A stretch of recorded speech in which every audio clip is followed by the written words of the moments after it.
cell. Hey, everybody stay close to your heart and look at the darkness. I know it's hard, man. I know it's hard, girl. Ciao, buongiorno ragazzi, un saluto di Inter Worldwide. Thank you for tuning in to the Inter Worldwide channel. And it's definitely time for a reaction and a little bit of a look ahead to Cagliari. It's freezing cold in the morning here in Sydney, but you know what? It's important to get this news out. I apologize in advance for doing a match preview outside here by myself in a random location. Ideally, I'd like to be tucked away with a nice Scotch port with Bruno and his nice little house there. But you know what? We'll do what we can to get the content out there and to keep you guys in the loop. Before I move on to Cagliari, I'm going to have to say this. I try really hard not to fucking swear on camera, but when is this Mauro Icardi shit going to end? How dare he? Who is this guy? The guy who claims to love Inter so much is suing Inter in a last-ditch hope to force a move to the ladri scum Juventus on deadline day. We've got about 40 hours left in the Mercato. There is no way I would let that dude go over to Juventus now. They could offer me 150 million and I'd tell them right straight away to vaffanculo. No way.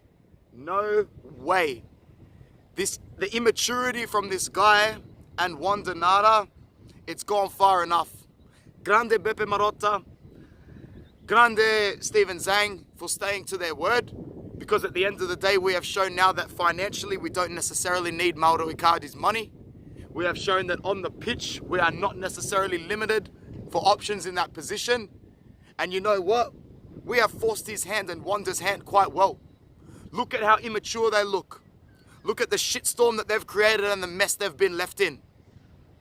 Mauro Icardi should be on his hands and knees begging clubs like Monaco to take him. Begging a manager like Diego Simeone from Atletico Madrid to sign him. You are telling me this is the mark of a professional footballing player. This is the mark of someone who has a little bit of a mental illness. Not a professional footballing player. If this guy is honestly ready to sacrifice a large chunk of his career just to spite a club and just to suit his own personal warfare, this guy is quite possibly the most unprofessional player that's ever come through our club. Never mind that he scored over 100 goals. That's great. Grazie mille. Thank you so much.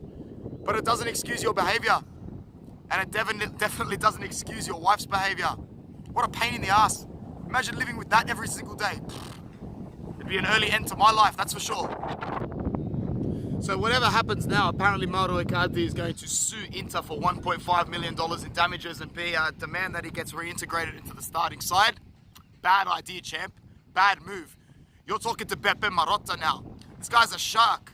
You think you can take this guy to court? Sorry about that. And you know, God forbid he does take us to court. You really think Beppe Marotta is going to stand for this? You really think that guy is going to put up with this? No chance. He will insert clause after clause in a new one-year contract for Mauro Icardi to make sure that there is no Wanda, no Juventus. Tread carefully, brother. Mauro, you're done. It's finished. You lost. Unfortunately, you need to try and resurrect your career. You think it's going to come at our expense now? There's fans like us that would laugh if you left because you are going to ruin someone else's club. Just, you know what? Piss off and be somebody else's problem because we don't need it. We're on this upward trajectory and you're just trying to hold us down on purpose and it's not working, bruv. Anyway, that's enough about Puta Wanda and her immature man-child, Mauro Icardi. Let's look ahead to Cagliari and very interestingly, the return of Raja Nainggolan against Inter. He was okay in the first game of the season against Cagliari, but there are some fans that will say, oh, you know, he looks good in that deep-lying role again. I was looking more at his facial expressions throughout the match. Doesn't seem motivated, seems placid, but fair play to him. I really, truly believe deep down the guy's just focusing on his wife's health. And if that's the case, then let him. I mean, at the end of the day, Cagliari and Inter are sharing the load on his wage and are still paying him a pretty sum. So if he's collecting a healthy paycheck and taking care of his wife at the end of the day, subjectively, he probably doesn't give two shits about the rest of the world. So you know what, Raja, do your thing, man. Take care of your family, take care of your girl. In terms of the match against Cagliari, we go away to Sardinia. 4:45 in the morning, Monday morning. I'll definitely be up for that. I think it's a Sunday evening game in Italy. And if you're in the United States, somewhere around that time as well. But I'm pretty confident that even if we don't turn out a win, which even thinking about right now is almost unacceptable after the result against Lecce and the way we've been the way we've just, protruded forward. We need to see a good performance. We need to see solid fighting performance. And we need to see a team with cohesion. Something that my friend Bruno thinks is that Conte's going into the first games of this season virtually changing something every game. He really does not want to come across as a predictable manager. And I think that's the reason for us hanging on to a fair few players as well. Like, yeah, we may have gotten rid of João Mario. Man, it is freezing. Man, we got rid of João Mario, traded out Dalbert. But, the likes of Vecino, Gagliardini, Borja Valero, Andrea Ranocchia, all these players still remain. But there are some players that did not play against Lecce or who did not start. And you know what? At the end of the day, if Conte could come across as that unpredictable type and go into every game like it's warfare, like he has everywhere else, I give us a good chance.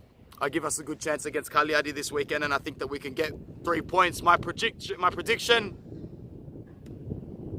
if we can get another clean sheet, that would be really great.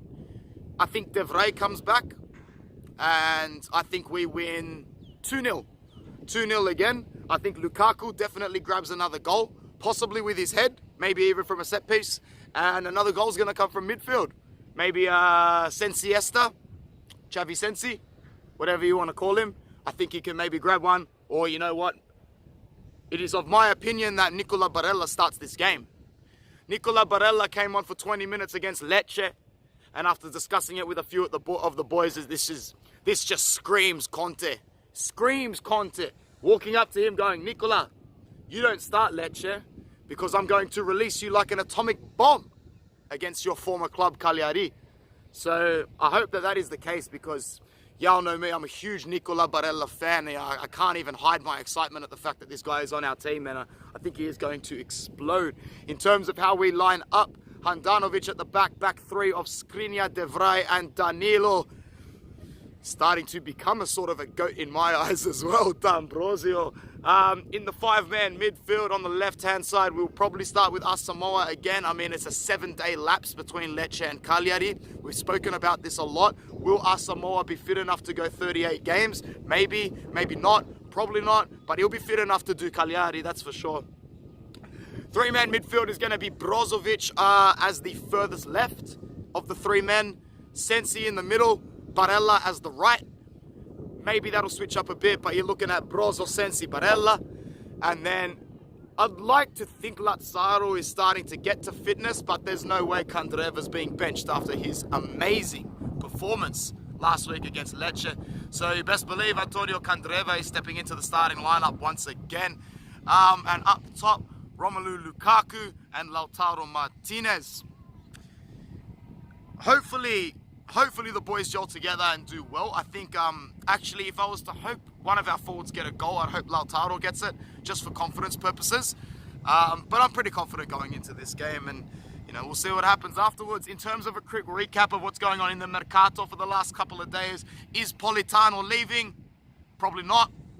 Are we going to sign somebody else, like Llorente or Patania?